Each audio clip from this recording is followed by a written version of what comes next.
ॐ भूर्भुवः स्वः तत्सवितुर्वरेण्यं भर्गो देवस्य धीमहि धियो यो नः प्रचोदयात्। मैं धन्यवाद करता हूँ अपने वाइस चांसलर राजवीर सिंह जी का, प्रोफेसर राजवीर सिंह जी का, और अपने DSW प्रोफेसर राजकुमार जी का, और आप सभी का कि आपने यहाँ पर योग की क्लास शुरू की है और थोड़ा सा चिंतन का अवसर मिल रहा है हमें कि आध्यात्मिकता क्यों ज़रूरी है। मेडिटेशन, गायत्री मंत्र का जप, ओम का जप क्यों ज़रूरी है। सबसे पावरफुल मंत्र है ध्यान के लिए ओम और गायत्री मंत्र। इनका चैंटिंग आप करोगे 21 बार, 3 बार कर लो, 4 बार कर लो, 5 बार कर लो, ध्यान लग जाएगा, नेगेटिविटी खत्म हो जाएगी। गायत्री मंत्र का 11 बार जप कर लो, 3 बार बैठ जाओ, फिर 11 बार कर लो, फिर बैठ जाओ, फिर 11 बार कर लो, फिर बैठ जाओ। यह मैंने 2-3 जैसे वीडियो बनाए हैं, उनको आप देखो, अपने श्वास पर फोकस करो, क्योंकि भगवान श्री कृष्ण गीता के 4थे अध्याय में लिखते हैं कि प्राण और अपान को पर कंट्रोल करो, अपने श्वास को। प्राण की आहुति अपान में दो, अपान की आहुति प्राण में दो, उन पर कंट्रोल करोगे तो जल्दी सफलता मिलती है। तो मैं उस विधि का आपको प्रैक्टिस करा रहा हूँ, अभ्यास करा रहा हूँ। अब कुछ क्वेश्चन ये करते हैं, कुछ प्रश्न ये आता है विशेष रूप से पढ़े लिखे लोगों का कि जी ध्यान आँख बंद करके बैठने से क्या फ़ायदा है, ध्यान करने से क्या फ़ायदा है। तो थोड़ा सा मैं आपको बताना चाहता हूँ 10-12 मिनट में कि ध्यान क्यों करना चाहिए। देखिए, हमारे संसार में दुख ही दुख है, और हम सारा प्रयत्न जीवन का शुरू से लेकर के जीवन के अंतिम समय तक, जब तक हमारा श्वास नहीं निकल जाता इस बॉडी से, हम दूसरी यात्रा पर नहीं जाते, तब तक हम दुखों को दूर करने का प्रयत्न करते हैं। चाहे हम बिजनेस करें, चाहे हम सर्विस करें, चाहे विद्याध्ययन करें, चाहे हम उपदेश दें, कोई भी काम करें, मूल में ये रहता है कि हमारे दुखों का छुटकारा मिले। हम पैसा कमाएंगे, हम पद प्राप्त करेंगे, हमारी प्रतिष्ठा होगी और हमारा दुख दूर होगा, हम आनंद से रहेंगे। एक उद्देश्य सबके मन में ये रहता है। एक महर्षि कपिल हुए हैं वैदिक काल में, जैसे 4 वेद हैं, उसके बाद में ब्राह्मण ग्रंथ आए, उनका भाष्य हुआ, फिर आरण्यक ग्रंथ में लिखे गए, वहाँ से उसके बाद में उपनिषद लिखे गए, उपनिषदों के बाद में 6 शास्त्र लिखे गए, जिनको हम फिलोसफी के ग्रंथ कहते हैं, दुनिया में प्रसिद्ध हैं। और ऐसी फिलोसफी जैसी हमारी है, हमारे ऋषियों ने लिखी है, आज दुनिया के किसी के पास नहीं है। विचारक है वहाँ पर, अरस्तु है, प्लेटो है, कांट है, लेकिन वो उस लेवल तक नहीं पहुँच पाए, इस बात को भी स्वीकार करते हैं। तो उनमें एक शास्त्र है सांख्य शास्त्र। सांख्य शास्त्र ने ये विचार किया, पहला ही सूत्र लिखा, अथय त्रिविध दुख अत्यंत निवृत्ति अत्यंत पुरुषार्थ है, कि दुख 3 प्रकार के हैं, उनको पूर्ण रूप से छुटकारा ही पुरुषार्थ है, मोक्ष है। तो महर्षि कपिल ने सारे दुखों को 3 हिस्से बांट दिए, 3 हिस्से कर दिए। एक तो दुख वो है जो हमें प्राकृतिक आपदाओं से मिलते हैं, वो हमारे हाथ में नहीं है। भूकंप आ गया, तूफान आ गया समुद्र में, या कोई अतिवृष्टि हो गई, बाढ़ आ गई, या सूखा पड़ गया, ये हमारे हाथ में नहीं है। ये इनको बोला है ये आधिदैविक दुख है। दूसरे प्रकार के दुख होते हैं जो हमें प्राणियों से मिलते हैं। हिंसक प्राणियों ने मतलब मैं आक्रमण कर दिया, उसके हमें भय रहता है, सांप ना काट ले, जंगल में जा रहे हैं, बिच्छू ना काट ले, मक्खी मच्छर ना काट ले, किसी से झगड़ा हो जाता है हमारा तो वो हमारा शत्रु बन जाता है, या हम उसके शत्रु बन जाते हैं, दोनों एक दूसरे को कष्ट देते रहते हैं। तो ये जो प्राणियों से दुख मिलते हैं, इनको कहा ये आधि भौतिक दुख है, भूत प्राणियों को कहते हैं। जैसे भगवान श्री कृष्ण ने गीता के 18वें अध्याय में कहा है कि ईश्वर है सर्वभूतानां हृदय देशे अर्जुन तिष्ठति। हे अर्जुन, ईश्वर सब प्राणियों के हृदय में रहता है, भूत माने प्राणी। तो जो हमें प्राणियों से दुख मिलते हैं वो आधि भौतिक दुख हैं। और तीसरे प्रकार के जो दुख हैं वो हैं आध्यात्मिक दुख। अध्यात्म का अभिप्राय है जो हमारी आत्मा से संबंधित है, आत्मानम अधिकृत्य इति अध्यात्मम, जो हमारी आत्मा से दुख निकलते हैं। अब यदि हम देखें तो आधिदैविक दुख तो बहुत थोड़े से हैं। भूकंप ऐसे कब आते हैं जबकि विनाश होता हो। 2001 में 26 जनवरी को आया था गुजरात में, उसके बाद तो कोई नहीं आया भारत में।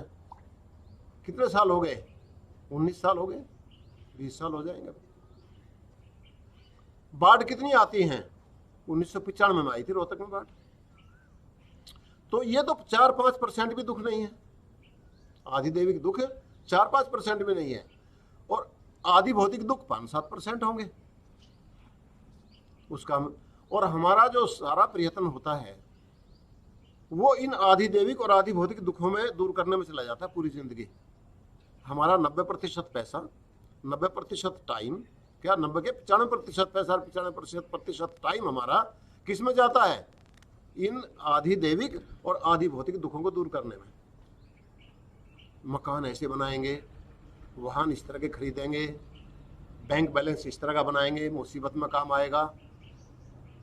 जबकि 90 से 95% दुख है, 90% तो मान कर ही चलो आप, वो हमारे अंदर से निकलते हैं, आध्यात्मिक हैं, हमारे अंदर से दुख निकल रहे हैं, उसका हम कोई प्रयत्न नहीं करते।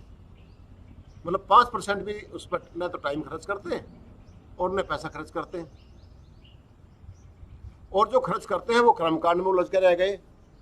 कर्मकांड में पूजा इस तरह से कर लो, आरती कर लो, भगवान को कपड़े पहना दो, ये कर दो, जो सारा कर्मकांड है, सारे रिलीजन उस कर्मकांड में लगे हुए हैं।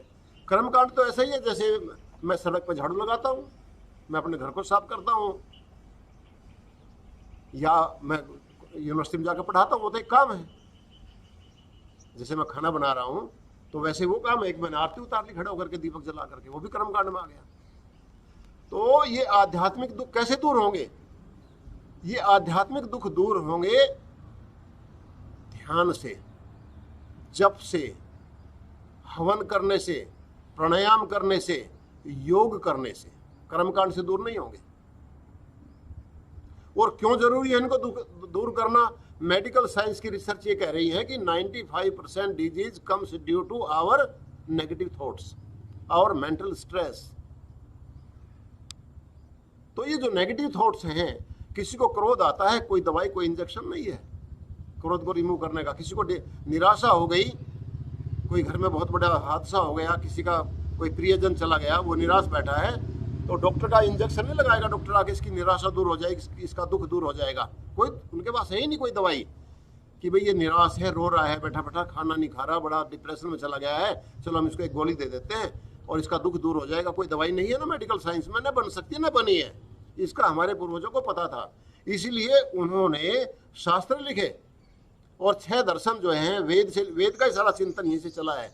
वेद के 34वें अध्याय में मैंने एक दिन बताया था आपको, 6 मंत्र हैं, उनका अध्ययन करना चाहिए। बहुत सिंपल है। यज्जाग्रतो दूरम उदयति दैवम तदु सुप्तस्य तथैवैति दूरंगमम ज्योतिषाम ज्योतिरेकम तन्मे मनः शिव संकल्पम अस्तु। कि जो मेरा मन जागते हुए मेरे बस में नहीं, सोते मेरे बस में नहीं, सपने पता नहीं कैसे कैसे लेता रहता है, और वो ज्योतियों का ज्योति बड़ा पावरफुल है, वो मेरा मन अच्छे विचारों वाला बन जाए। ये 6 बार एक कहा, हर मंत्र के अंत में यही है, तन में मन है शिव संकल्पम अस्तु, वो मेरा मन अच्छे विचारों वाला बन जाए, पॉजिटिव थॉट्स उसके अंदर आ जाएं, कल्याणकारी विचार उसके अंदर आ जाए। वही तो नहीं आते। रिसर्च ये बता रही है कि सामान्य व्यक्ति 50 से लेकर 80,000, 50,000 से लेकर 80,000 थॉट एक मतलब सोचता है, वो उसका स्तर है। कोई 50,000 सोचता है, कोई 51,000, कोई 52,000, कोई 70,000, कोई 80,000 24 घंटे में विचार आते हैं। और उन जो विचार आते हैं उसके मन में 50,000 या 80,000 या 70,000 या 65,000 या 55,000, उनमें से 80% विचार नेगेटिव आते हैं। ये मेरी सोच नहीं है, ये मेडिकल साइंस की जो रिसर्च आ रही है, साइकोलॉजिस्ट जो रिसर्च करके दे रहे हैं, उनकी सोच मैं आपको बता रहा हूँ। और उन नेगेटिव थॉट्स को जब तक दूर नहीं किया जाएगा, तब तक आपका अल्सर ठीक नहीं होगा, कैंसर ठीक नहीं होगा, डिप्रेशन ठीक नहीं होगा, ब्लड प्रेशर ठीक नहीं होगा, हार्ट की बीमारी ठीक नहीं होगी, कोलेस्ट्रॉल ठीक नहीं होगा, इवन देन खांसी भी ठीक नहीं होगी। डॉक्टरों से पूछ लो, जब खांसी उनकी दवाई, मेरे को खांसी हो गई थी एक बार, और वो 6 महीने 7 महीने तक रही। डॉक्टर बार बार मैं धवन के पास जाता, अमेरिका में मैंने दिखाया, तो अंत में एक कहा जी आप स्ट्रेस लेना बंद कर दो। माजी मैं स्ट्रेस तो कुछ लेता ही नहीं था, मेरे को एलर्जी। तो कहा जी स्ट्रेस भी कारण है बीमारियों का, बहुत बड़ा कारण है, जुकाम ही ठीक नहीं होता लोगों का। तो ये स्ट्रेस जो है, जो तनाव जो है, निराशा जो है, मानसिक जो नेगेटिव थॉट्स हैं, ये हमारी बीमारियों का बहुत बड़ा रीजन है। 90% 95% बीमारियां इनकी वजह से आती है।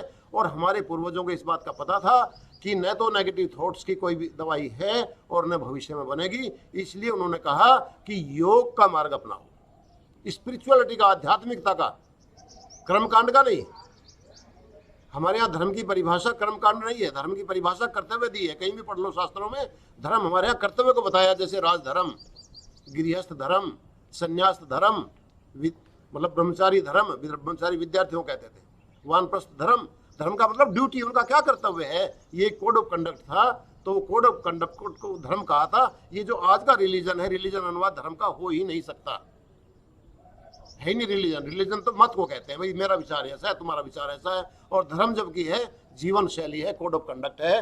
तो हमें आध्यात्मिकता अपनानी चाहिए, ध्यान करना चाहिए। ध्यान करने से आपके नेगेटिव विचार खत्म हो जाएंगे, जप करने से नेगेटिव विचार खत्म हो जाएंगे, प्राणायाम करने से नेगेटिव विचार खत्म हो जाएंगे। योग के 8 अंग हैं, उनका पालन करने से आपके नेगेटिव विचार खत्म होंगे। आप इसका प्रत्यक्ष प्रमाण 1 हफ्ते के अंदर अंदर देख सकते हो कि आज मेरे मन में कितने नेगेटिव विचार हैं। अब मैंने प्राणायाम शुरू की, योगासन शुरू किए, योग के 8 अंगों का पालन करना शुरू किया और मेरे नेगेटिव विचार कितने खत्म हो गए, ये बिल्कुल प्रत्यक्ष है। इसलिए हमको ध्यान करना चाहिए, जप करना चाहिए, हवन करना चाहिए, संध्या करनी चाहिए। ये इसका मेन उद्देश्य है ध्यान करने का, ताकि ये नेगेटिविटी मन से खत्म हो जाए और 95% दुख हमारे खत्म हो जाए। इसीलिए तो देखो ना, सारी सुविधाएं होने के बाद भी बीमारियां बढ़ती जा रही हैं। आज से 50-60 साल पहले इतनी सुविधा नहीं थी, इतनी एजुकेशन नहीं थी, इतनी मेडिकल साइंस विकसित नहीं थी, लेकिन लोगों को बीमारियां भी बहुत कम थी।